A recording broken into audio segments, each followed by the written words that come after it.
рӯйбоҳ ва хумча. рӯйбоҳаки гуруснае ба чор тараф чашм давондаю бӯй кашида дар саҳро мегашт. мушаке ӯро дида зуд ба хонааш даромада рафт. мурғаке ки дон чида мехӯрд, наздик омадани даррандаеро ҳис карда фирри парида рафт. каламуш як лаҳза ба чашмаш намуду ғайб зад. ин сӯ он сӯ давиду хазид, аз он ҷонвараки ҳушёр осоре надид.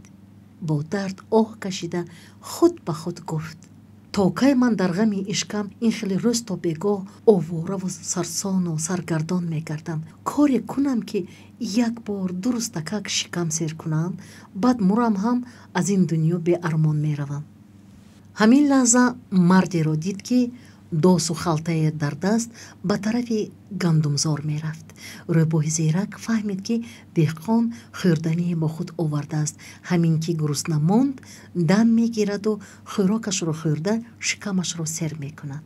худо оҳи маро шунид, гуфт рӯйбоҳ ва аз паси деҳқон поида рафт.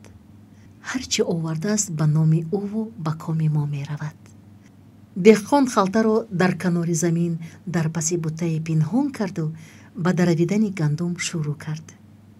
рӯйбоҳ поида хобид то он даме ки деҳқон гандумро даравиду банд баста аз сари замин хеле дур рафт. пас номаълум аз паси бута баромада даҳони халтаро кушода хумчаеро дид. бӯи хӯроки лазизе ба машомаш зада лаб лесиду даҳони бастаи хумчаро во карда шавлаи сергӯшту серравғанро дид. нисфи шавларо бо лаззати тамом хӯрд. шикамаш гӯё сер шуд, вале нафсаш ором нашуд. нафси бад балои ҷон зӯр заду як илоҷ карда калаашро ба даҳони танги хумча дароварду бақияи шавларо пок покиза хӯрд.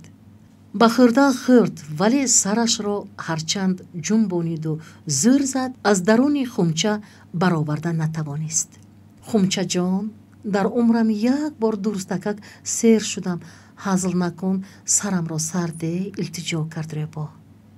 дид ки ба зорӣ намешавад, дӯғ зад. хумча, агар якравӣ кунию каламро сар надиҳӣ, ба дарьё бурда туро ғарқ мекунам. об мебараду ба санг мезанад, пора пора мешавӣ. ҳамин тавр гуфта боз зӯр зад. рӯйбоҳ ба ғазаб омада палмосида ба тарафи дарьё равон шуд. ба лаби дарьё расида сарашро хам карда ба об даровард. хумча пур аз обу вазнин шуда ӯро ба зери об кашид. мегӯянд ки рӯйбоҳи бечора ҳоло ҳам аз таги об набаромадааст. боз мегӯянд ки ҳарчӣ бошад ба орзуяш расид. як бор ба серии хӯрок хӯрду ҷон ба ҷонофарин супорид. акнун барои мустаҳкамии афсонаҳои хондаатон чанд савол.